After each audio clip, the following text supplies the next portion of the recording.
தாய்மார்களை எல்லாம் இவ்வளவு இங்க பணியில் உட்கார்ந்துருக்கேன். உங்களுக்கு பணி, எங்களுக்கு பணி, அதுதான் மிக முக்கியம்.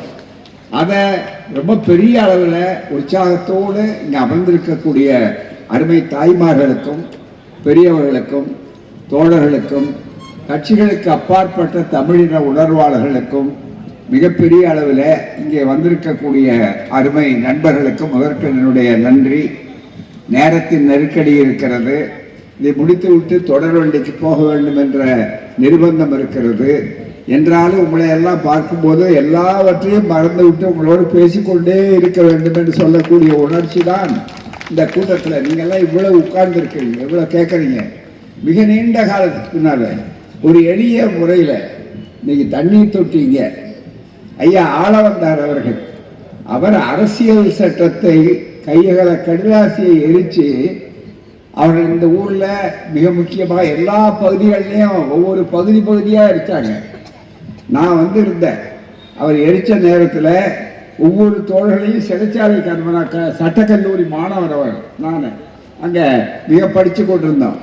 அப்போ ஐயா தந்தை பெரியார் எனக்கிட்ட கட்டளைன்னா வெளியிலேருந்து பார்க்க வேண்டிய வேலை, நீ அவசரப்பட்டு அதில் போய் எரிக்கிறேன்னு சொல்லி ஜெயிலுக்குள்ளே வராத, மற்றவங்களை நாங்கள் பார்த்துக்கிறோம், மற்ற வெளியிலிருந்து செய்ய வேண்டிய வேலை என்னென்ன இருக்குது என்று ஒப்படைத்தார்கள். அப்படி வந்த நேரத்தில் இங்கே வந்த ஊர் தஞ்சையில் மிகப்பெரிய அளவில் இருந்தது. அதை சொல்கிறேன். அப்படிப்பட்ட இந்த சிறப்பு வாய்ந்த பல்வேறு நினைவுகள் அலைமோதுகின்றன. அப்படிப்பட்ட ஒரு நிலையிலே சிறப்பாக ஒரு குறுகிய காலத்தில் ரொம்ப சிறப்பாக நம்முடைய தோழர்கள், நம்முடைய செந்தமிழ் செல்வன் அவர்களானாலும், அதே மாதிரி திராவிட முன்னேற்ற கழக நகராட்சி உறுப்பினர்களாக மாநகராட்சி உறுப்பினராக இருந்தாலும், பேராசிரியர் ஜோதிபாஸ் அவர்களானாலும் எல்லாமே நம்ம குடும்பத்தவர்கள். அவருடைய தாத்தாவை பற்றி நான் சொன்னேன் அவர்கிட்ட ரொம்ப விளக்கமாக. அவரும் நானும் பல இடங்களில், ஐயம்பேட்டை ரங்கசாமி அவர்களும் பல இடங்களில் நாங்கள் ஒன்றாக கூட்டத்துக்கு பேசுவோம். பூராமே ஒவ்வொரு ஊருக்கு போகும்போதும் அந்தந்த ஊர் தோழர்கள் மறைந்தவர்கள் எல்லாம் எங்களுடைய நெஞ்சத்தில் நிறைந்தவர்களாக இருப்பார்கள். அவள் அத்தனை பேர் பேற்றி நினைவுகள் வரும்.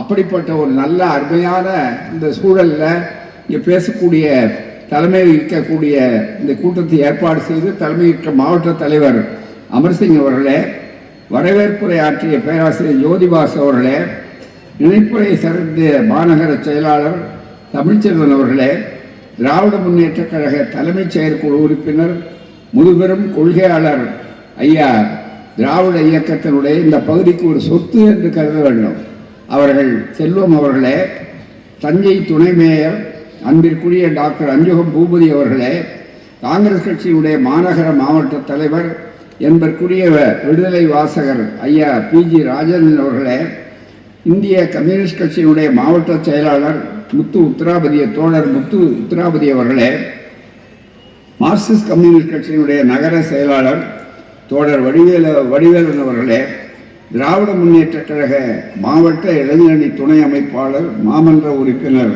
செந்தமிழ் செல்வன் அவர்களே, மக்கள் நீதி மைய மாவட்ட அமைப்பாளர் சரவணன் அவர்களே, இந்திய யூனியன் முஸ்லீம் லீக் நகர செயலாளர் அப்சாலி அவர்களே, வாழ்வுரிமை கட்சி மாவட்ட செயலாளர் அண்ணாதுரை அவர்களே, திராவிட முன்னேற்ற கழக 1வது வார்டு பொறுப்பாளர் சடகோப ராமானுஜம் அவர்களே, திராவிட முன்னேற்ற கழக 5வது மற்ற செயலாளர் கார்த்திகேயன் அவர்களே, 5வது வார்டு மாமன்ற உறுப்பினர்கள் ரேவதி அவர்களே, திராவிட முன்னேற்ற கழக முன்னோடி ஐயா பார்த்தசாரதி அவர்களே, இந்த நிகழ்ச்சியிலே கலந்து கொள்ளுகிற அருமை தாய்மார்களே, பெரியோர்களே, நண்பர்களே, ஊடகவியலாளர்களே, முன்னிலை வைக்கக்கூடிய இயக்க முக்கிய தோழர்களே, உங்கள் அனைவருக்கும் அன்பான வணக்கம். இந்த பகுதியில் வரும்போது இன்றைக்கு தண்ணீர் தொட்டியாக இன்றைக்கு இங்கே பக்கத்தில் இருக்கக்கூடிய இந்த இடம் படிப்பகம். தந்தை பெரியார் அவர்கள் மற்றவர்கள் எல்லாம் இந்த பகுதியில் வந்தால் கூட்டத்தில் எங்களுக்கு மற்ற இடங்களில் தங்கிறத விட ரொம்ப சிறிய இடம் தான் இந்த படிப்பகங்கள். இன்றைக்கு பல இடங்களில் போய் தங்கறதெல்லாம் இருக்கும். அன்றைக்கு இயக்கம் எங்களை போன்றவர்கள், கலைஞரை போன்றவர்கள், கட்டவண்டி பயணம், சைக்கிள் பயணம், இதெல்லாம் வந்த நேரத்தில் எங்களுக்கு எங்கே இருந்தால் ரொம்ப ஆச்சரியமாக இருக்கும். இந்த இயக்கம் எப்படி வளர்ந்தது என்பதை இந்த 100 ஆண்டு காலத்தில் இயக்கத்தோழர்கள், குறிப்பாக இளைஞர்கள், தாய்மார்கள் மிக முக்கியமாக தரணும். மிகப்பெரிய அளவில் அந்த காலத்தில் தாய்மார்களேன்னு எல்லாரும் கூட்டத்தில் பேசுவோம். தோழர்களே, தாய்மார்களே இருக்க மாட்டாங்க. இன்னைக்கு அப்படி இல்லை. எல்லாரும் வந்து உட்கார்ந்து இருக்கக்கூடிய அளவில் இந்த பணியை பொருட்படுத்தாம என் அருமை தாய்மார்கள் இருக்காங்க. ஏன்னு கேட்டா திராவிட மாடல் ஆட்சி. நாளை காலையில் போய் என்ன சமைக்கிறது, பிள்ளைய பள்ளிக்கூடத்துக்கு அனுப்பணுமேன்னு கவலையோட வீட்டில் பார்த்துக்கிட்டு இருந்தாங்க. இப்போ அடுப்பு கொளுத்த வேண்டிய அவசியம் இல்லை. நீங்க செஞ்ச விற்பாடு கூட கூட்டத்தில் பிள்ளைகள் வந்து சாப்பிடாது, முறுக்கிட்டு போயிடும்.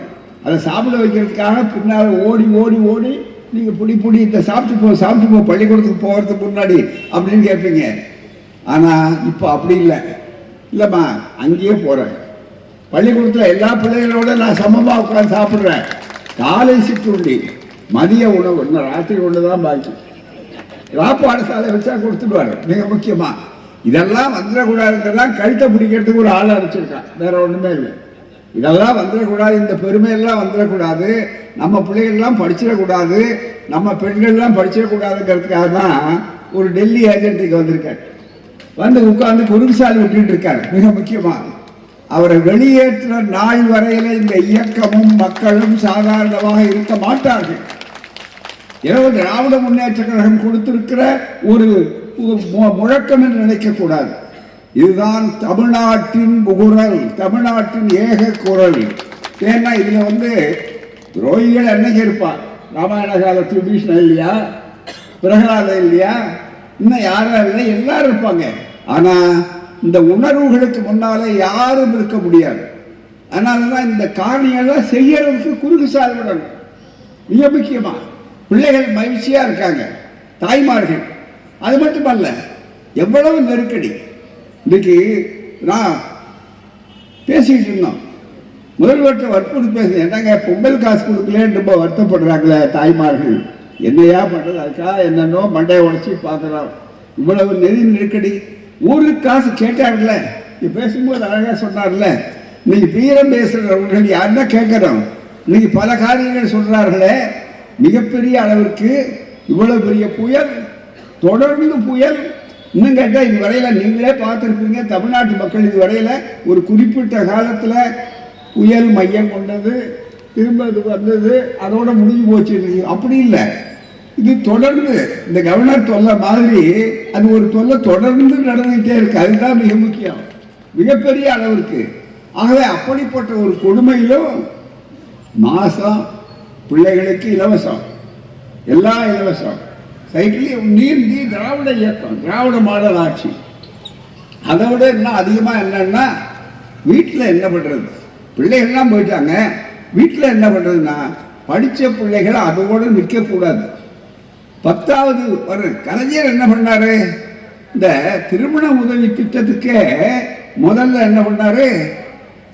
8வது வரையில படிச்சிருக்கணும்னு ஒரு நிபந்தனை வச்சார்.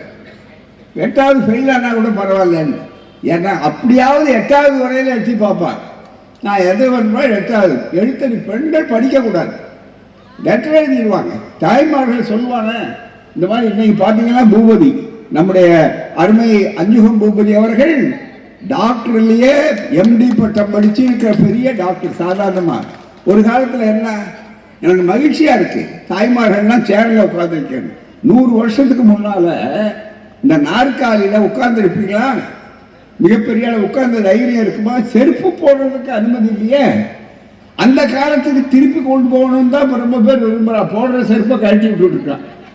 அதுதான் மிக முக்கியம். நல்லா நீங்க நினைச்சு பார்க்கணும். அதாவது செருப்பு போடுறதே தொத்து நோய் வரக்கூடாதுங்கிறதுக்காகத்தான் மிக முக்கியம். அது ஆரோக்கியம், படிப்பவன் தெளிவு. போடுற செருப்பை கழட்டி விடக்கூடாது. இவ்வளவு நாளா உனக்கு உரிமை கிடைக்காது சொன்னாரு சகோதரர், சொன்னார் தோழர், சொன்னாரு இந்த துண்டு எதுக்கு போட்டுருவோம்? நாங்க இந்த துண்டுக்கு உரிமை இல்லைன்னு சொன்னா, இதை போடுவதுதான் எங்களுடைய உரிமை என்று காட்டி இந்த உரிமையை கொடுத்த இயக்கம் கருப்பு சிவப்பு எல்லாம். இங்க வந்து வண்ணத்துக்கு இடம் இல்லை. கருப்பு சிவப்பு நீளம் எந்த கலரா இருந்தாலும் ஒரே எண்ணம் தான். வண்ணங்கள் வேறு, ஆனா எண்ணம் ஒன்று. அதுதான் மிக முக்கியம். அப்படிப்பட்ட ஒரு பெரிய வாய்ப்புகள் இன்றைக்கு ஏற்பட்டிருக்கு. அப்படி எதுவும் கிராம பகுதிகளா நகரப்பகுதிகளிலேயே போகாத இடத்துக்கு போகணும். இங்க பாத்தீங்கன்னா முந்தால ஒவ்வொரு இடமும் எனக்கு தெரியும். நம்முடைய ஐயா கரந்தை தமிழவேள் உமாமகேஸ்வரம் அவர்கள் ஒரு பெரிய தமிழ் கூறும் நல்லுலகத்தை உருவாக்கக்கூடிய கரந்தை கல்லூரி, மிகப்பெரிய அளவுக்கு. ஐயா ராமநாதனை போன்றவர்கள், விருத்தாசலம் போன்றவர்கள், இன்னும் மற்றவர்கள் எல்லாரும் பார்த்தீங்கன்னா மிகப்பெரிய அளவுக்கு வரலாறு இந்த பகுதிக்கு உண்டு. இந்த இடம் சின்னதாக இருக்கலாம், ஆனால் இது உலகமே தெரிந்தது. உலகத்துக்கே உருவாக்கக்கூடிய அறிவு தேக்கம் இருக்கக்கூடிய அளவிற்கு இருக்கக்கூடிய பகுதி. அதனால இந்த இடத்துல இந்த பெரியார் படிப்பகத்தில் பல நேரங்கள் முன்னாடி தங்கியிருக்கோம். இப்போ வந்து பார்த்தா என்னன்னா பெரிய தண்ணீர் தொட்டி. இந்த பரவாயில்ல, நாங்கள் அறிவு தாகத்தை உண்டாக்கணும், இவங்க தண்ணீர் தாகத்தை நிறைவேற்றிக்கிட்டு இருக்கிறாங்க. தாகம் தீருது, அதனால பரவாயில்ல, இன்னொரு இடத்துல கட்டிக்கலாம்னு சொல்லிட்டாங்க. நிச்சயம் நம்முடைய செந்தமிழ் செல்வன் மாதிரி இருக்காங்க, கவுன்சிலர் மாதிரி இருக்காங்க, நிச்சயம் செய்வாங்க. சொன்னதை செய்வோம், செய்வதை சொல்லுவோம்ங்கிறது தான் இந்த இயக்கம், திராவிட இயக்கம். அதனால மிகப்பெரிய அளவிற்கு எல்லா தலைவர்களையும் இருக்கு. அதே மாதிரி ஐயா ஜஸ்டிஸ் வேணுகோபால் அடுத்த தலைவர், அவர் முன்னாடி, அதுக்கப்புறம் தான் ஆள வந்தாரலாம் பின்னால. வக்கீலே இல்லாத நேரத்தில் அவர் தான் மிக முக்கிய வக்கீல். அவருக்கு மிகப்பெரிய அளவுக்கு நீதிபதியாக வந்து எங்களுடைய இயக்கம் இன்றைக்கு இவ்வளவு பலமாக இருக்கிறது என்றால் உயர்நீதிமன்றத்தில் வந்தவர்கள் பெரிய அளவுக்கு, நமக்கு அறிவுக்கு பஞ்சம் இல்லை, அப்படி மிகப்பெரிய ஒரு வாய்ப்பாக வந்தவர்கள். அதே மாதிரி ஜோதிபாஸ் அவர்கள் தாத்தா அரங்கசாமி அவர்கள், நாங்கள்லாம் மேடைக்கு போவோம், போனால் பெரிய அளவுக்கு இன்றைக்காவது கொஞ்சம் வசதிகள் செஞ்சு கொடுக்குறாங்க தோழர்கள். இந்த இடத்துல தங்கலாம், அந்த இடத்துல தங்கலான்னு. அன்றைக்கு கிடையாது. இன்னைக்கு தோழர்கள் இளைஞர்கள் கூட நம்ம வசதியாக இருக்கிறோமா, வாகனத்தில் போகிறோமான்ற இதெல்லாம் வேகமாக போகிறதுக்கு தான் எங்களுக்கு வாகனமே தவிர அந்தஸ்துக்கு அல்ல மிக முக்கியம். உங்களுக்கு ஆச்சரியமாக இருக்கும், நேரம் இல்லை பல விஷயங்களை சொல்கிறேன்னு நினைக்கிறேன். மாணவர் சுற்றுப்பயணத்தில் கலைஞர் நாங்கள்லாம் போவோம், சுற்றுப்பயணம் மாவட்டம் தவறாமல் இந்த மாதிரி சின்ன சின்ன ஊர்களுக்கெல்லாம் கூட்டம் போட்டு போகிற நேரத்தில் எல்லாம் அங்கே இடைவெளி எங்கே படுத்துக்கிறது எங்கன்னா மிக முக்கியமாக தோழர்கள் திராவிட கழகத்துக்கு, திராவிட இயக்கத்துக்கு கிளை அமைப்பு, தங்கர அமைப்பு எங்கே தெரியுங்களா? முடித்திருத்தரம் தான். ஒன்றும் இல்லை, அது ஒரு தொழில், அவ்வளோதான். அந்த நம்ம தோழர் என்ன பண்ணுவாங்க, இரவில் நம்ம ஒன்று எல்லாம் கூட்டி பிடிச்சிட்டு நாங்கள் அங்கே தான் தங்குவோம். பகலில் மாணவர் கழக சேலத்துல எல்லாம் போனால் செவ்வாய்ப்பேட்டைன்னு ஒரு பகுதி, அதில் ஐயாசாமின்னு ஒருவர் வச்சிருப்பார் சலூன் கடை. ஒரு குறிப்பிட்ட அளவு இவ்வளோ தான் இருக்கும், அதில் ஒருத்தர் அந்த இதெல்லாம் இருக்கும். வந்தாருன்னா நாங்கள் கலைஞர்லாம் மாணவர்கள் சுற்றி வருவோம். வந்த உடனே எங்களுக்கு ஒரு மசாலோட வாங்கி கொடுப்பார். அதை உடனே சாப்பிட்ட உடனே கதை சொல்லுங்க எல்லாத்தையும், என்ன எங்கேருந்து அந்த ஊருக்கு போனீங்க, என்ன நடந்தது, ஐயா என்ன பேசுகிறாரு, அண்ணா என்ன பேசுகிறாரு அப்படின்னு கேட்டுட்டு இருப்போம். ஒருத்தர் முடிவெட்டிக்கு வருவார். வந்த உடனே நாங்கள் என்ன பண்ணுவோம், ரெண்டே சேர் தான் அங்கே, அதனால் அதில் உட்காந்தா இடம் வேணாம், அவருக்கு தொழில் பாதிக்கக்கூடாது. அதுக்காக என்ன பண்ணுவோம்னா நாங்கள் எந்திரிச்சு 2 தெரு சுற்றிட்டு வருவோம், அவ்வளோதான். அதுக்குள்ளே கடைன்னு அவர் வேலையை முடிச்சுடுவார், அதுதான் மிக முக்கியம்.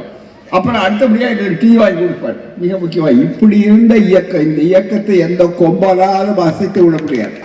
இங்கே டெல்லியில் இருந்து ஒரு ஆள் அனுப்புறது, அல்லது வேவுகார மாதிரி அனுப்புறது, இங்கே வந்து இங்கே எல்லாம் குறுக்கு சால் விடுறது, இதெல்லாம் வந்தா தமிழ்நாடு பொறுமை உள்ள மாநிலம்.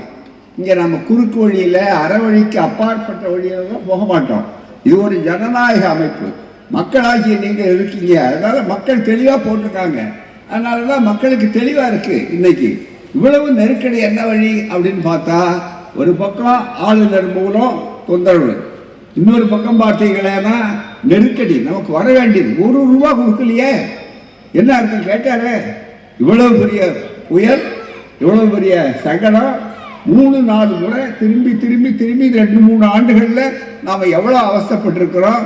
எல்லாரும் இருக்காங்க, மிகப்பெரிய அளவு, காண முடியாத அளவுக்கு வெள்ளம், தொடர்ந்து மழை வெள்ளம். இவ்வளவுக்கும் வந்து பார்க்கறது மட்டும் நிபுணர்கள் வர்றாங்க, பார்த்துட்டு போறாங்களே தவிர ஒண்ணுமே இல்லை. ஒரு அளவுக்கு திருப்பி எவ்வளவு கொடுத்தாங்கன்னு யாராவது கேட்க முடியுமா? கேட்க அது வாய்ப்பு உண்டா? யாருடைய பணம்? நம்முடைய வரி பணம் இல்லையா? இந்த மக்கள் என்ன நாங்கள்னா பிச்சையா கேட்கிறோம்? இந்த மக்களுக்கு இருக்கிற உரிமை, அந்த உரிமை அரசியல் சட்டப்படி இருக்கக்கூடிய உரிமை, அந்த உரிமையை பற்றி கூட கவலைப்படல. அப்படி இருந்தாலும் இங்க நிதி நிர்வாகத்தை எப்படி ரொம்ப கெட்டிக்காரத்தனமாக நடத்துவது, எப்படி சிறப்பாக நடத்துவது, எப்படி சரியாக நடத்துவது என்பதில் மிகுந்த அக்கறை கொண்டு சாமர்த்தியமா நம்முடைய ஒப்பற்ற முதல்வர், இந்தியாவே இருக்கக்கூடிய ஒப்பற்ற முதல்வர், நம்முடைய முதல்வர் முத்தமிழர் அறிஞர் கலைஞர் அவர்களாலே அடையாளம் காட்டப்பட்டு தந்தை பெரியார் அவர்களாலே மிகப்பெரிய ஒரு வாய்ப்பை இன்றைக்கு கொடுத்து அந்த பாரம்பரியமாக இருக்க திராவிட மாடல் பாரம்பரியம் அந்த முதலமைச்சர் அவர்கள் கஷ்டப்பட்டு மக்களுக்கு கொடுக்கிற பணத்தை அவர் குறைக்கல. நீ தாய்மார்களுக்கு பிள்ளைகள் படிக்கணும், மிக அவருக்கு அதான் சந்தோஷம். பிள்ளைகள் படிக்கணும், சோறு போட்டதோடு மட்டுமல்ல, அதிகமாக பிள்ளைகளுக்கு சம்பளம், ஒவ்வொரு முறையும் படிப்பு படி படி படி என்று படிப்பை கொடுத்துட்டு இருக்காரு. இப்போ அரசாங்க சார்பில் நடக்கக்கூடிய பிள்ளைகளுக்கு மட்டும் அந்த வாய்ப்புகள் கொடுத்தாங்க. 1000 ரூபாய் 1000 ரூபான்னு. அரசாங்கத்தினுடைய உதவி பெறக்கூடிய பிள்ளைகள் பள்ளிகளில் பெற்றோர்களுக்கு நிதிநிலையினால முதல் கட்டம் அவங்களுக்கு மட்டும் கொடுத்தாங்க அரசு பள்ளிகளுக்கு. இப்போ அவர் தூத்துக்குடிக்கு போன உடனே மிகப்பெரிய அளவுக்கு சில வாரங்களுக்கு முன்னால அங்கே மிகப்பெரிய அளவிற்கு அதை தொடங்கி வச்சிருக்காரு. ஆனால் இதுக்கு என்ன வழி? இந்த ஆட்சிக்கு பெருமை வருது, மக்களுக்கு நன்மை செய்கிறாங்க, படிக்கிறாங்க. அது மனு தர்மத்துக்கு விரோதம், அது ஆரிய தத்துவத்துக்கு விரோதம். ஆகவே படிக்காதே, எதை கொடுத்தாலும் சூத்திரனுக்கு கல்வியை கொடுக்காதே, பெண்களுக்கு கல்வியை கொடுக்காதே, இதுதானே. அதனால தானே மனு தர்மத்தினால தானே வைக்கத்தை பற்றி பேசுகிறாங்களே. நிறைய சொன்னதுனால நான் வைக்கம் இல்லை, வைக்கத்தை பற்றி உங்களுக்கு தெளிவாக சொல்லிட்டாங்க. 100 ஆண்டுகளுக்கு முன்னால தந்தை பெரியார் போய் வெற்றி பெற்றது மட்டுமல்ல, அதில் என்ன சிறப்புன்னா தாய்மார்கள் தெரிந்து கொள்ளணும். இந்தியாவிலேயே ஒரு போராட்டம் நடத்துகிற நேரத்தில் பெண்கள் போராட்டத்தில் இறங்கிய முதல் குடும்பம் தந்தை பெரியாருடைய குடும்பம், அன்னை நாகம்மையாருடைய குடும்பம், கண்ணம்மையார் எல்லாம். இன்னைக்கு சில பேர் கேட்குறாங்க, இது ஒரு குடும்ப அரசியல்.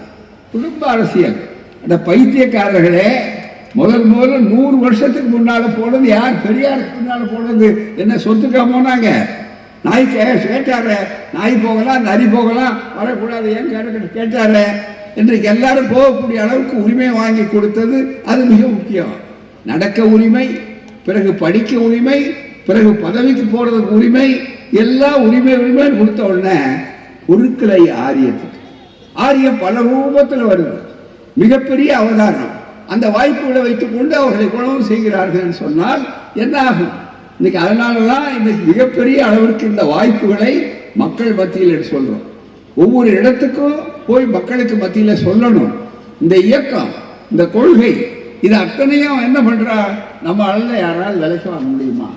நம்ம ஆட்களுக்கு மேல ஏதாவது சும்மா எங்கேயாவது ஒரு சாதாரண விஷயம் கிடைச்சா துரும்ப போய் பெரிய தூணாக்கலான்னு காட்டுறான். சாதாரண இடத்த ஒண்ணுமே இல்லை, சில நிகழ்வுகள் நடக்குது. விரும்பத்தகாத ஒரு அரசாங்கம் நிகழ்வுகள் என்று சொன்னால் எவ்வளவோ தவறான நிகழ்ச்சிகள்னா மனிதர்களே எத்தனையோ பேர் இருக்கா. மிக முக்கியமா அது மட்டுமல்ல, மிகப்பெரிய அளவுக்கு இன்னைக்கு உங்களுக்கு தெரியும் தெளிவா நிறைய பேர் போடுறாங்க. இயக்கத்தோழர்கள் பொறுப்பா இருக்கிறவங்க கொடுக்குறாங்க. வழிநடுக பார்த்தீங்களான்னா ஒருத்தர் பக்கத்தில் வர்றாரு, எனக்கு ஒரு துண்டை போட்டுறாரு. துண்டை போட்ட உடனே ஒரு போட்டோ எடுத்துக்கணும். அது ஒரு செல்போன் கண்டுபிடிச்ச ஒருபாடு. எதுக்கு தான் அந்த செல்போன் பயன்படுறது, யாருக்கு தான் பயன்படுறது, எப்படித்தான் பயன்படுறதுன்னா பயன்படுது. உடனே வாங்கிட்டு போறாருன்னா அவர் நாளைக்கு தப்பு பண்ணாருன்னா, அவர் நாளைக்கு குற்றம் பண்ணாருன்னா உடனே இவர் ஆள் தான் அவரு. அந்த சாறு என்ன? குழம்பு சாறு. மிக முக்கியமா சாறு அப்படின்னா யாரு? நல்லா நினைச்சு பார்க்கணும். இந்த மக்களை ஏமாற்ற அழைக்கிற திராவிட மக்கள் ஒருபோதும் ஏமாற மாட்டார்கள். எங்கள் தாய்மார்கள் ஒருபோதும் ஏமாற மாட்டார்கள். இதெல்லாம் எவ்வளவு காலத்துக்கு நிற்கும்? இதெல்லாம் சும்மா சாதாரணமாக இதெல்லாம் எதையோ ஒன்று சொல்லி அதை சரியாக அதெல்லாம் நீங்கள் நினைத்து பார்க்க வேண்டும். ஆகவேதான் இந்த இயக்கம் என்பது இருக்கிறத வேதமில்லாத வாழ்க்கை. அதுதான் வைக்கம் ஸ்பிரிட், வைக்கம் உணர்வு. தெருவில் நடக்கிற உரிமை, படிக்கிற உரிமை, மிக முக்கியமாக எல்லா உரிமைகளையும் கொடுத்துட்டாங்க. நாம் இவ்வளவு தடுத்துக்கிட்டு இருக்கிறோம், இவ்வளவு குறுக்குசால் ஓட்டுறோம். இருந்தாலும் ஒரு சாமர்த்தியமா எல்லாத்தையும் பணத்தை உண்டாக்குறாரு அப்படின்னு மக்களுக்கு இப்போ சொல்றாரு அப்படிங்கிற ஆத்திரத்தினால தினம் வர்றாரு. இன்னைக்கு பாருங்க, சட்டசபையில் செய்தியாளர்கள்லாம் உட்காந்துருப்பாங்க. என்ன சொல்றாங்கன்னு கேட்டு போனாங்க. சட்டசபையில் சாதாரணமாக எப்பவும் போல வந்து அவர் அரசாங்கத்தில் சொல்லணும். என்ன அர்த்தம்? அவர் கடமை ஆற்ற வேண்டாமா? கவர்னருங்கிறது நம்ம சம்பளக்காரருங்க. கவர்னர் வாங்குற சம்பளம் யார் கொடுக்கறது? எல்லாரும் நம்ம சேர்ந்து கொடுக்கறது தான். அவர் டெல்லியிலேருந்து அனுப்பப்பட்டாலும் கூட ஆளுநர் இருக்காரு, அவர் குறுக்கு சால் விட்டு போட்டி அரசாங்கம் நடத்தி கொண்டிருப்பதில் மிக முக்கியமாக அது அவ்வளோ நாம கொடுக்குற வரிப்பணம், அந்த வரிப்பணத்தை தான் அவர் சம்பளமா வாங்குறாரு. வாங்கிட்டு அவர் யாருக்கு வேலை செய்யறாரு? இதுக்கு குறுக்கு சால் விடுறாரு. மிக முக்கியமா மரபுகளை மாத்துறாரு. போன தடவை எழுதி கொடுத்த அந்த படம் முதல்ல ஒரு ஆளுநருடைய உரை அப்படின்னா என்ன? ஜனநாயகத்துல இந்த அரசியல் சட்டம், இங்க வக்கீல்கள் நிறைய இருக்காங்க, படிச்சவங்க இருக்காங்க. இந்த அரசியல் சட்டப்படி ஒவ்வொருத்தரும் ஒரு பதவி ஏற்கணும். இப்போ நீங்க கவுன்சிலர் இருந்தீங்க, மற்றது மாநகர துணை மேயர் இருக்காங்க, மேயர் வந்திருக்கிறாரு. மிக முக்கியமா எல்லாரும் வந்து பதவி ஏற்கிறதுக்கு முன்னால எம்எல்ஏ எம்பி யாரா இருந்தாலும் அவங்க பதவி ஏற்கிறதுக்கு முன்னாடி இருக்காங்க. கவர்னருக்கு அது மாதிரி ஒரு ஒரு அரசியல் சட்டத்திலேயே போட்டிருக்காங்க என்ன எப்படி பதவி ஏற்கணும், என்னென்ன வாசகங்கள் இருக்கணும் அப்படின்னு சொல்லும்போது நண்பர்களே ஒன்றே ஒன்று சொல்றேன். நேரத்தின் நெருக்கடி இருக்கு, பல விஷயங்கள் வேகமாக சொல்லிட்டு போறேன். மிக முக்கியமா நெருக்கடி, அவர் பதவி ஏற்கிறதுக்கு மந்திரிகளுக்கு ஒரு மாதிரி, எம்எல்ஏக்களுக்கு அரசியல் சட்டத்தின் மீது உண்மையா இருப்போம் அப்படின்னு கடவுள் அறியன்னு சொல்லலாம், அல்லது அதை விரும்பாதவர்கள் மனசாட்சிக்கு ஏற்ப அப்படின்னு சொல்லலாம். ரெண்டையும் வச்சிருக்காங்க. அதாவது ஆத்திகனுக்கு இடம் உண்டு, நாத்திகனுக்கு இடம் உண்டு.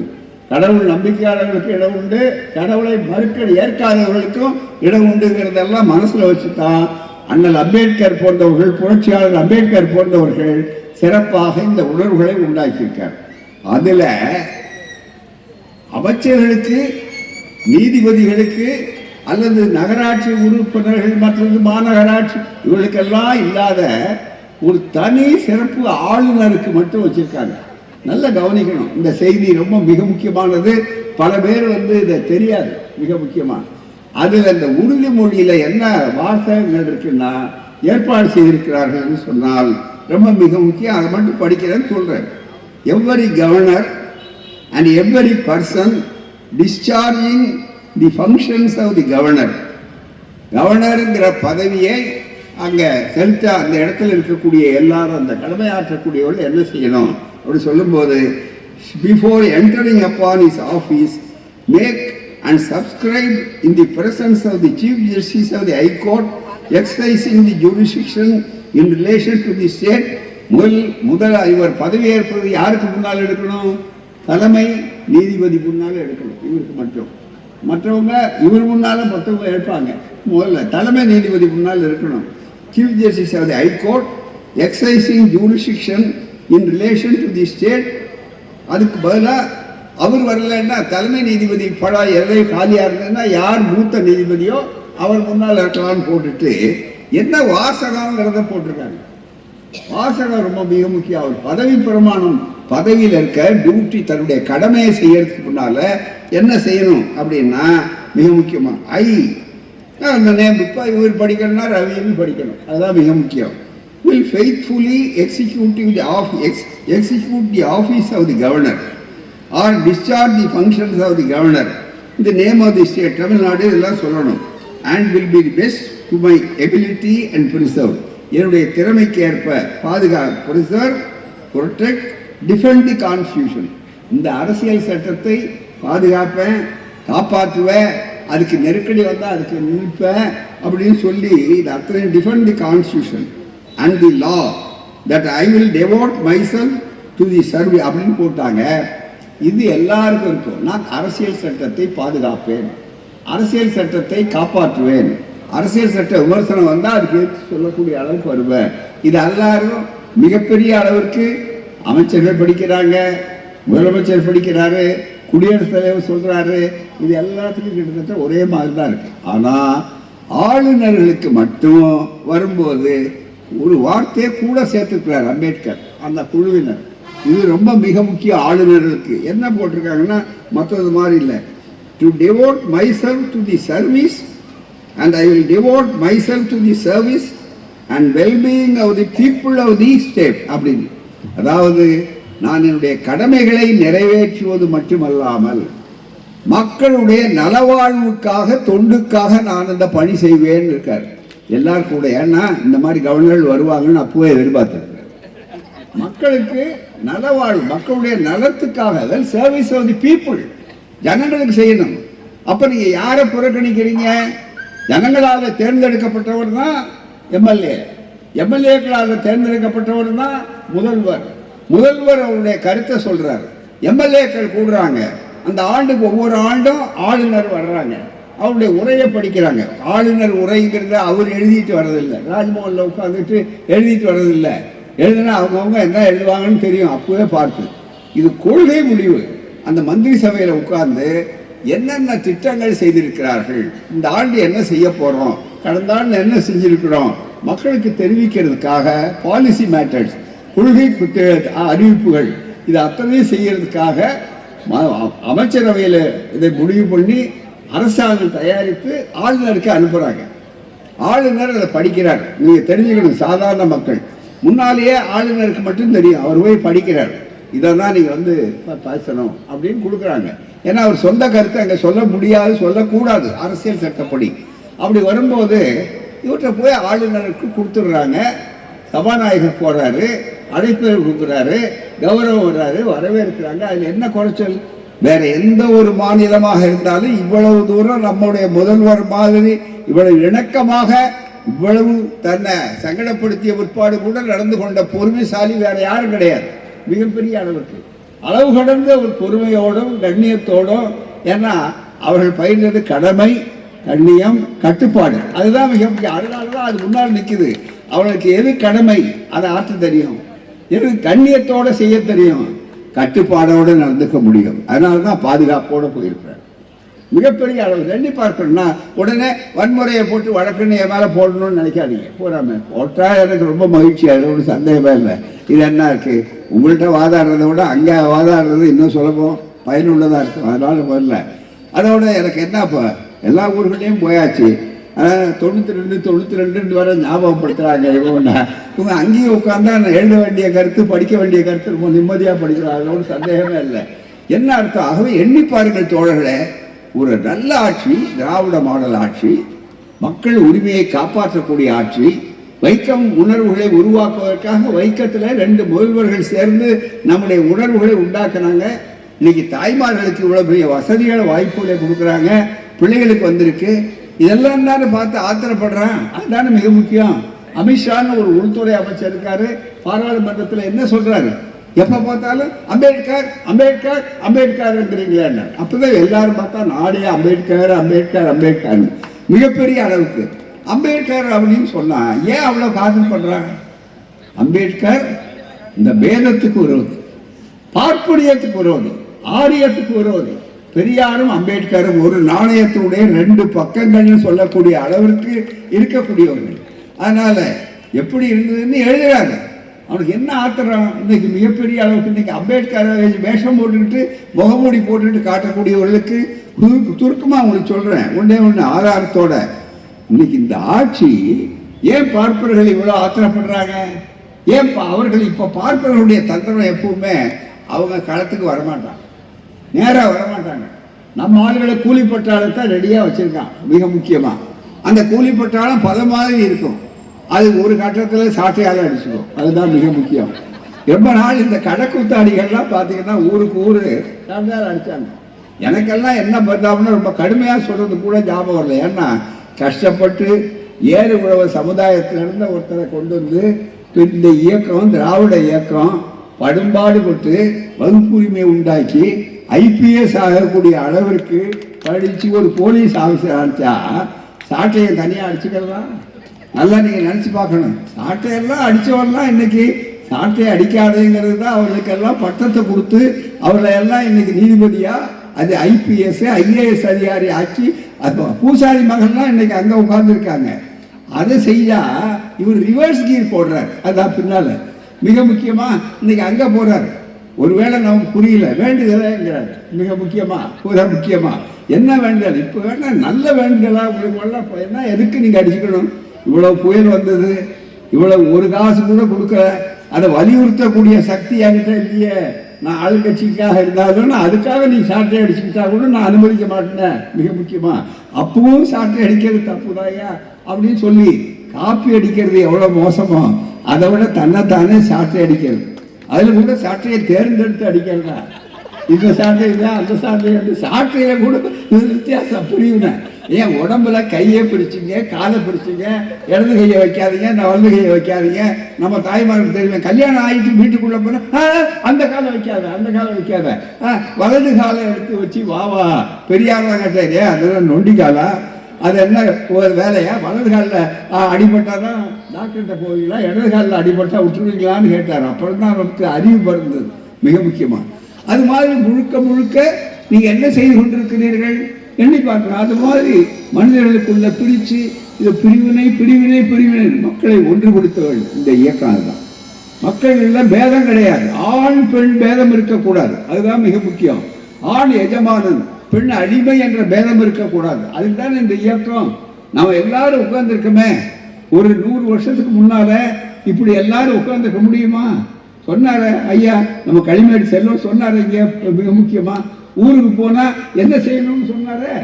ஒரு பள்ளிக்கூடம் வச்சுட்டா மிகப்பெரிய அளவுக்கு, அவ்வளவு பெரிய அம்பேத்கர் உலகம் போனவரை பார்த்தா எட்டி நெல்லுங்கிறார். அம்பேத்கர் நீங்க ஆதி திராவிட சமுதாயத்துல ஒரு பிறந்தார், தாழ்த்தப்பட்ட சமுதாயத்துல பிறந்தார். அன்னைக்கு வண்டிக்காரன் வண்டியை கொடைய விட்டான்னு இன்னைக்கு பள்ளிக்கூடம் சொல்லி கொடுக்குறானே தவிர அவருடைய வாழ்க்கை வரலாற்றுல அந்த அம்பேத்கரை விட்டுருக்கையா, அது புரியாத கூட இருக்கலாம். உலகம் போடக்கூடிய அம்பேத்கர் சட்டமன்றத்தில் வந்து சட்டசபைக்கு போறார். வந்தா ஒரிசா கோயிலுக்குள்ள போறாரு. 2 பேரும் இப்ப பாக்குறப்போ சட்ட அமைச்சரா இருந்தார். இந்தியாவுக்கு இந்த அரசியல் சட்டத்தை உருவாக்கி கொடுத்தவர். அப்படிப்பட்ட போனாருன்னா உள்ள வரக்கூடாது. நம்ம குடியரசுத் தலைவர் இருந்த ராமநாதன் இருக்காரு, ஒரே நாடு ஒரே தேர்தல் ஒரே இது ஒரே ஒரே ஒரே அந்த ஒரே ஒரே சொன்னவருக்காக எழுதி கொடுத்திருக்கிறவர் அவரே போய் உள்ள உட்கார்ந்தாங்களே. இந்த அம்மா இப்போது இருக்கிறாங்களே குடியரசுத் தலைவராக இருக்கக்கூடியவங்க, இந்த அம்மையார், அந்த அம்மையார் அந்த மிக முக்கியமா உள்ள அனுப்புகிறார்களா? பார்லிமெண்ட் திறந்த நேரத்திலேயே மோடி உள்ள விடலையா, அப்புறம் இப்படி கோயிலில் விடுவார். அதுதான் மிக முக்கியம். நன்றாக நீங்கள் நினைத்து பார்க்க வேண்டும். அவர்கள் விடமாட்டார்கள். வேதம், இந்த வேதத்தை ஒழிக்க வேண்டும் சொல்லுகிறதை தவிர யார் மீதும் எங்களுக்கு வெறுப்பு கிடையாது, தனிப்பட்ட எவர் மீதும் கிடையாது. இந்த பேதம் ஒழிக்கிறது. ஆண் பெண் பேதமாக இருந்தாலும், உயர் ஜாதி கீழ் ஜாதி என்ற பேதமாக இருந்தாலும், மற்றவர்களாக இருந்தாலும், நிச்சயமாக இவைகளெல்லாம் பேதமற்ற ஒரு சமுதாயம், சமத்துவம் உள்ள சமுதாயம், சம உரிமை உள்ள சமுதாயம். அதுல கூட என்ன சொல்றாங்க, ரொம்ப சாமர்த்தியமா நம்மளால ஏமாத்துறது என்ன சொல்றாங்க, சமத்துவம் வேண்டியிருந்தாங்க. நாமெல்லாம் சமத்துவம் ரொம்ப எழுதி கொடுத்துருக்காங்க அரசியல் சட்டத்துல, சமத்துவம் தாங்க. ஆனா அந்த சமத்துவப்படி பார்த்தா இடஒதுக்கீடு கொடுக்கலாங்களா? அவங்களுக்கு வேலை தனியா இவங்களை பிரிக்கலாங்களா? ஏதோ இவங்க ஒற்றுமையை சொல்ற மாதிரி அதுதான் இருக்கு. என்ன அர்த்தம்? சமத்துவம் அப்படிங்கிறது பாருங்க, அதை எதுக்கு சமத்துவம் உண்டாக்குறதுக்கு தான் நம்ம சொல்றோம். அவர் புரியாம நம்ம ஆளுநர் சொல்றோம். இப்ப இளைஞர்கள் பார்த்தீங்கன்னா சொல்லணும், நம்முடைய மாணவர்களுக்கே கூட தெரியாது. இளைஞர்கள் ஜாதி வாரியா கணக்கெடுப்பு அப்படின்னு ஏன் வலியுறுத்துறோம்? ஏன் நம்ம பிள்ளைகளே இப்போ பார்த்தீங்கன்னா எல்லா வசதியும் பண்ணியாச்சு. இப்போ பூரா கல்லூரிகள் ஏராளம் வந்தாச்சு. வாங்க வாங்க வாங்கன்னு படிப்பு கொடுக்குறாங்க. நம்ம பிள்ளைகள் எல்லாம் பார்த்தீங்கன்னா அடுத்த ஊர் நமக்கு போகாதவன், கடலை பார்க்காதவன் ரொம்ப பேர் உண்டு. அந்த காலத்தில் நான் கடலையே பார்த்தது இல்லைங்க அப்படின்னு சொல்லுவாங்க. ஆனால் இன்னைக்கு அப்படி இல்லை. நம்ம தாய்மார்களுக்கெல்லாம் பார்த்தீங்கன்னா பெற்றோர்களுக்கெல்லாம் செல்போன் எல்லாரும் வச்சுருக்காங்க. ஏம்மா எங்கே இருக்காங்க அவங்க பிள்ளைகள்னா, எங்கள் ஊரில் ஏதோ ஒரு ஊரில் இருக்காங்க. அது ஆஸ்திரேலியாவா தெரியாது, ஆஸ்திரேலியாவுக்கும் தெரியாது, ஆஸ்திரேலியாவுக்கும் வித்தியாசம் தெரியாது. ஞாயிற்றுக்கிழமை என் தம்பி ஃபோன் பண்ணுவார், செல்ஃபோன் பண்ணுவார். நான் கேட்டேன், எப்படிப்பா சௌரியமாக இருக்கியான்னு. நல்லா இருக்கம்மா, நீ நல்லா இருக்கியா அப்படின்னு கேட்பாரு. அப்புறம் எப்படியாவது வருவார். எந்த நாட்டில் வாழ்கிறோன்னு சொல்ல தெரியாத ஒரு பெற்றோர்கள் உள்ள ஒரு இடத்துல பிள்ளைகளை நிரந்தரமாக வசதியாக ஆக்கி உலக அறிவாளிகள் பக்கத்தில் ஆக்கிய இயக்கம்தான் திராவிட இயக்கம். அதை செய்யக்கூடிய வாய்ப்பு கொடுத்தது தான் திராவிட மாடல். அதுக்கு எதிராக தானே இவ்வளவு பெரிய கச்சை கட்டி கொண்டிருக்கிறார்கள். இங்க அரசியலும் கிடையாது, ஒரு புடலங்காயம் கிடையாது. முழுக்க முழுக்க இங்க முழுக்க முழுக்க அவ்வளவு சூழ்ச்சி, அவ்வளவு நம்ம பிள்ளைகள் உட்படக்கூடாது. நம்ம பள்ளிக்கூடங்கள்லாம் மூடணும். ஏன்னா ஆட்சிக்கு வந்தா பள்ளிக்கூடம் இப்பவும் செய்கிறாரு. ராஜகோபாலாச்சாரியார் முழுக்க முழுக்க அரை நேரம் பள்ளிக்கூடங்களை மூடிட்டாரு. காமராஜர் இல்லைன்னா பள்ளிக்கூடத்தை திறந்திருக்க முடியுமா? அதான் பெரியார் வந்து தமிழ்நாட்டின் ரட்சகர்னு சொன்னார் காமராஜரை. மிகப்பெரிய அளவு பள்ளிக்கூடத்தை திறந்து இன்னைக்கு அவர் மதிய உணவு பகல் உணவுன்னு அப்போ அதுக்கு முதல்லயே தியாகராயர் போட்டார், வெள்ளைக்காரர் அனுமதிக்க மாட்டேன்னா. அதுக்கப்புறம் இன்னைக்கு பார்த்தீங்கன்னா மதிய உணவு, சத்துணவு எம்ஜிஆர் காலத்தில் தொடர்ச்சி தமிழ்நாட்டில். ஏன்னா திராவிட இயக்கங்கள் தொடர்ச்சியாக தான் வரும். அவர் சத்துணவு சொன்ன உடனே கலைஞர் வந்தார், மூடிட்டாரா வேற கட்சி வந்துச்சுன்னு. உடனே என்ன பண்ணார் கலைஞர் ஆட்சி பண்ண, சத்துணவு உண்மையாகவே சத்துணவு இருக்கணும்னா 2 முட்டை சாப்பிடுன்னு கொடுத்தாரு பையங்களுக்கு பூராம, நல்ல பலமாக இருக்கணும்ன்ட்டு. உடனே நம்மால் குறுக்கு சாலை விட்டான். அதுக்கு கூட நான்லாம் சைவத்தை கெடுக்கிறதுக்காக மதத்தை கெடுக்கிறதுக்காக வர்றாருன்னு. சரி முட்டை சாப்பிடலையா, வாழைப்பழம் சாப்பிடு, 2 வாழைப்பழம். நம்ம வாழைப்பழ விவசாயிகளுக்கெல்லாம் ஒரு பெரிய வாய்ப்பு. முட்டையை தயார் பண்ணுறதுக்கு மாதிரி எல்லாம் நம்ம ஆளுங்க தான். ஆகவே அவர்கள் வந்தாங்க. அது சத்துணவு தாண்ட உடனே அடுத்தபடியாக என்ன அளவுக்கு அப்படின்னா மதிய உணவு போட்ட காலை உணவு. இன்னைக்கு பிள்ளைகள் அங்கே போகிறாங்களே, நீ சிந்தாத கண்ணீரை ஏன் சிந்துகின்றான்னு பாட்டு பாடினார் புரட்சி கவிஞர், பள்ளிக்கூடம் போகணுன்றதுக்கு. ஆனால் இன்னைக்கு கேட்கறதுக்கு முன்னால யாரும் குழந்தைங்க வீட்டில் விட்டு பள்ளிக்கூடம் போகிறேன்னு தான் சொல்கிறான். ஏன்னா அங்கே உட்காந்துருக்கு கலகலப்பாக பேசுகிறாங்க பாருங்க. பிள்ளைகளோட சாப்பிடும்போது அவளுக்கு ஒரு தனி மகிழ்ச்சி இருக்குது. அதுக்கு கொடுக்குறாரு. பணம் இல்லை, அங்கே போய் கஜானாவில் கழுத்தை நெரிச்சா இதெல்லாம் செய்ய மாட்டாருன்னு நினைக்கிறாங்க. அதில் ஒரு பகுதி தானே இப்போ. எனவே நான் இந்த ஆட்சி திராவிட மாடல் ஆட்சி என்று சொல்வது இருக்கிறத, அது எங்களுக்காக அல்ல, அல்லது உங்களுக்காக. உங்கள் பிள்ளைகள் அரசியல் நாங்கள் சின்ன பிள்ளைகளை கேட்டோம். அவர் கேட்டால் என்ன சொல்கிறார், ஒவ்வொரு பிள்ளையும் கேட்டால் நான் டாக்டர் ஆக போகிறேன், நான் சயின்டிஸ்ட் ஆக போகிறேன், நான் யாரும் போலீஸ் ஆக போகிறேன் அப்படின்னு. ஆனால் ரொம்ப பேர் இப்போ சொல்ல மாட்டாங்க. ஐபிஎஸ் ஐஏஎஸ் சொல்கிறான். ஏன்னா ஐபிஎஸ் எல்லாம் இப்போ சாட்டை எடுத்து அடிக்க ஆரம்பிச்ச போகிறான்னு உங்களோட பயந்தா போகணும் மிகப்பெரிய அளவு. ஆக இவர்களுக்கு எல்லாரும் இருக்கக்கூடிய அளவிற்கு இன்றைக்கு ஒரு பெரிய சூழல் நன்றாக வந்திருக்கிறது. ஆகவே தான் நண்பர்களே, நன்றாக புரிந்து கொள்ளுங்கள். நாங்கள் இவ்வளவு தூரம் பேசுகிறோம் வந்திருக்கிறோம்னு சொன்னால் நல்லா நினச்சி பார்க்குறோம். ஒரு பக்கம் கலந்தை தமிழ் கல்லூரி வந்தது, இன்னொரு பக்கம் நாடெல்லாம் பள்ளிக்கூடம். இந்த தஞ்சை மாவட்ட சரகம் எடுத்துக்கிட்டீங்கன்னா பழைய தஞ்சை மாவட்டம் எல்லாம் சேர்ந்தது. அதில் எடுத்துக்கொண்டா திருச்சியை விட்டா சென்னைக்கு போகிறவர்கள் நடுவில் ஒரே ஒரு கல்லூரி தான் அரசாங்க கல்லூரி, அதுதான் கும்பகோணம் கல்லூரி, அரசு கல்லூரி. வெள்ளைக்காரர் ஆரம்பித்தது பூரா. அந்த கல்லூரி எல்லாம் யார் இருந்தாங்க, முழுக்க அவங்க தான் இருந்தாங்க. தண்ணி குடிக்க ஒன்றா விடலை, மிகப்பெரிய 2 தனிப்பயணம் வச்சிருந்தான். இது யாருன்னா சூத்திரனுக்கு, அது யாருன்னா உயர் ஜாதி பார்ப்பனருக்கு. அப்படின்னு தண்ணி குடிக்கிறதில்ல. எங்கள் ஆளுங்க ஐயா பார்த்து சொல்லி அண்ணா பார்த்தோன்னா தண்ணி பானையை உடைச்சாங்க. ஏண்டா ஒரே ஒரு இடத்துல தண்ணி வச்சா எல்லாருக்கும் போகாதா அப்படின்னு. குடிக்கிற தண்ணியில் கூட பேதம், உட்கார்ற இடத்துல பேதம், இப்படியெல்லாம் இருந்த அந்த பேதத்துக்கு ஆரம்பம் வைக்கம். அந்த வைக்கத்துடைய உணர்வுகள் பெருகி பெருகி பெருகி கோயில் வரைக்கும் இன்னைக்கு எல்லா இடத்துலையும் பார்த்தீங்கன்னா கலைஞர் காலத்தில் பெரியாருக்கு நான் பெரிய அளவிற்கு அரசு மரியாதை கொடுத்தேன் அவரை அடக்க செய்யறதுக்கு. ஆனால் அவர் என்னுடைய நெஞ்சில் தைத்த முள், அவருடைய நெஞ்சில் தைத்த முள் இருக்க, அந்த முள்ளை அகற்றி விட்டு செய்திருந்தா எனக்கு முழு மகிழ்ச்சி வந்திருக்கும் கலைஞர் சொன்னார். ஆனால் அந்த முள்ளை எடுக்கக்கூடிய வாய்ப்பு தான் இன்றைக்கு நம்முடைய ஒப்பற்ற முதல்வராக இந்தியா மட்டுமல்ல உலகமே பாராட்டக்கூடிய ஒரு முதல்வராக ஸ்டாலின் அவர்கள் அதை செய்திருக்கிறார். இன்னைக்கு சாயந்தரம் ஒரு நியூஸ் செய்தி வந்திருக்குங்க. மதிய உணவை இந்தோனேஷியாக்காரன் இப்பதான் போடுறான். ஏன்னு கேட்டால் அவனுக்கு ஒவ்வொரு இடத்துல கனடா நாட்டில் காலை உணவை வேகமாக இன்றைக்கு படம் எடுக்காங்க. ஒரு மாநிலம் இன்னொரு மாநிலத்தை இதுவரையில் பார்த்து பின்பற்றி இருக்கு. ஒரு மாநிலத்தில் இன்னொரு வெளிநாடு பின்பற்றக்கூடிய அளவுக்கு பெருமை வாய்ந்த ஒரு ஆட்சின்னா திராவிட மாடல் ஆட்சி, ஸ்டாலின் ஆட்சி, நம்முடைய ஆட்சி. இதான் மிக முக்கியம். அதே மாதிரி கூட்டணி, கொள்கை கூட்டணியாக வந்தது. இதில் கொஞ்சம் உள்ளே பூந்துக்கிட்டு எதாவது பண்ணலாமான்னு பார்க்கலாம். மிக முக்கியமாக சின்ன ஓட்டை விட்டால் ஒரு யானையே கொண்டு வந்துடுவான். அது நீங்கள் யானையை கொண்டு வந்தாலும் பூனையை கொண்டு வந்தாலும் மக்கள் எல்லாம் திராவிட மாடல் ஆட்சியைத்தான் விரும்புவார்கள். எங்களுக்கு சொல்லுவோம், தெரு தெருவாக சொல்லுவோம். மக்கள் மத்தியில் ஏமாந்துட மாட்டாங்க. அவங்க ஏமாறுற நேரத்தில் எச்சரிக்கை காட்டுறது எங்கள் வேலை. எங்களுக்கு என்ன வேலை? நான் முதல்வரை வச்சு என்னுடைய பிறந்தநாளில் பேசுவார். அப்போ எங்களுக்கெல்லாம் துணையாக இருங்க, நீங்கள் ஒரு நன்றின்னுலாம் சொன்னார் முதல்வர். ஐயாவுக்கு பிறகு நீங்கள் இருக்கீங்க. ஒன்று எங்கள் வேலை ஒரே ஒரு வேலை தான். எங்கள் வேலை என்னன்னா, நாங்கள் உள்ளே போகிறதுக்கு இல்லை, நம்ம தோழர்களாவது எத்தனை சீட்டு அது இதுன்னு அவங்க பேசுவாங்க. எங்களுக்கு எந்த சீட்டு மிக முக்கியமா? எல்லா சீட்டும் எங்க சீட்டு தான்.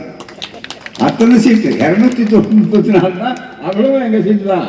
அது என்ன, எல்லாரும் ஜெயிக்கணும், எல்லாரும் அந்த தோழல் வரணும், அந்த தோழல் கொள்கை உணர்வு வரணும், வாய்ப்பற்றவர்களுக்கு வாய்ப்பு வரணும். அது செய்யக்கூடிய சமூக நீதி ஆட்சி தான், சம வாய்ப்பு கொடுக்குற ஆட்சி தான் இன்னைக்கு திராவிட மாடல் ஆட்சி. ஆகவே அது இருக்கு நாங்கள் சொல்லுவதை தவிர எங்களுக்கு ஒன்று. அதனால முதல்வரை பார்த்து ரொம்ப அடக்கமாக சொன்னேன். நான் ரொம்ப மிக முக்கியமாக என்னன்னு சொன்னால் ஒரே ஒரு வார்த்தை, ஐயா நாங்கள் இந்த போலீஸ்காரர் வெளியே போனால் போலீஸ் ஸ்டேஷனில் மற்ற இடங்களில் கோட்டைகள்லாம் நிற்பார் பாருங்க, ஒரு துப்பாக்கி அவசியம் நிற்கிறது, அந்த வேலை அதுக்கு பேர் சென்ட்ரி டியூட்டின்னு பேர். ஒரு அந்த காவல்துறைக்கு தெரியும் சென்ட்ரி டியூட்டி. எங்கள் கருச்சட்டைக்காரங்களுக்கு என்ன வேலைன்னா சென்ட்ரி டியூட்டி, உங்களுக்கு என்ன வேலைன்னா என்ட்ரி டியூட்டி, அவ்வளோதான். அவங்கள உள்ளே போகணும், அதுதான் மிக முக்கியம். நீங்கள் உள்ளே போய் நிம்மதியாக உட்காரணும், சேரில் உட்காரணும். உங்கள் நாற்காலியை யாராவது ஆட்டி பார்த்தா அதை கவனிச்சுக்கிட்டே இருப்போம். நாங்கள் ஏதாவது நட்டை கழட்டுறா நான் யாராவதுங்கிறது ரொம்ப மிக முக்கியமாக பார்த்துக்கிட்டு இருப்போம். யாரு எந்த நட்டையும் கேட்டுறதுக்கு அவங்க பார்க்க தவறுனா கூட இந்த கண்கள் ஈரோட்டு கண்ணாடி இருக்க, ஈரோட்டு அந்த நுண்ணாடி இருக்க, அது விடாது, பார்த்து செல்வான். ஆகவே தோழர்களே, அற்புதமாக ஏற்பாடு செய்த உங்களுக்கு நன்றி. ஒரு அவசரமாக போனதுனால தான் இந்த பணியை நான் இன்னும் அதிகமாக பேசி கொண்டிருக்கணும். ஒரு பக்கம் பனி, இன்னொரு பக்கம் பணி, இன்னொரு பக்கம் கால நெருக்கடி. தோழர் ஏற்பாடு செய்த தோழருக்கு நன்றி. நிச்சயம் அடுத்து படிப்போம், எல்லா பகுதிகளுக்கு வருவோம். கரந்தை ஒரு பெரிய அருவிச்சோலை, அதை ஒட்டி இருக்கக்கூடியது தான் பள்ளி அக்ரஹாரம். இதில் வேடிக்கை என்னன்னா, அக்ரஹாரத்தில் ரொம்ப நாளைக்கு முன்னாடியே நம்மால் எல்லாம் வந்துட்டாங்க, அதில் ஒரு சந்தேகமே இல்லை. இது பள்ளி அக்ரஹாரம். அந்த காலத்தை ஆதிக்க செலுத்தி இருந்து இடம். அக்ரஹாரம்னால என்ன அர்த்தம்னா, சேர சோழ பாண்டிய மன்னர்கள்லாம் தாராளமாக இடம் கொடுத்து வரியில்லாத நிலத்தை கொடுத்து அவங்க வந்தியில் இருந்த இடம். இன்னைக்கு நம்ம பிள்ளைகள், நம்ம கவுன்சிலர் வந்திருக்காரு, நம்மவர் வந்திருக்காரு, எல்லா உரிமையும் சேர்த்து அவர்கள் சொல்லக்கூடிய அளவுக்கு வந்திருக்கிறது. எனவே தான் இடையறாமல் உழைப்போம், மக்களுக்காக உழைப்போம். இந்த ஆட்சி கடைசியாக ஒரு கோஷம் கொடுங்கள். இன்றைக்கு இந்த ஆட்சிக்கு விரோதமாக, சட்ட விரோதமாக, அரசியல் சட்ட விரோதமாக இருக்கக்கூடிய ஆளுநரே வெளியேறு, வெளியேறு, ஆளுநரே வெளியேறு, கோஷம் கொடுங்க. அதுதான் மிக முக்கியம். ஆளுநரே வெளியேறு, வெளியேறு என்று சொல்லி இந்த கோஷத்தை கொடுக்க வேண்டும். வெளியேற்றுகிற நாள் விரைவில் வரும். அல்லது வெளியேற வேண்டும் அல்லது வெளியேற்றப்படுவீர்கள் என்ற உணர்வை உருவாக்குவோம். வெளியேறுவோம், கூட்டத்தை விட்டு இப்ப நகருவோம். நன்றி, வணக்கம்.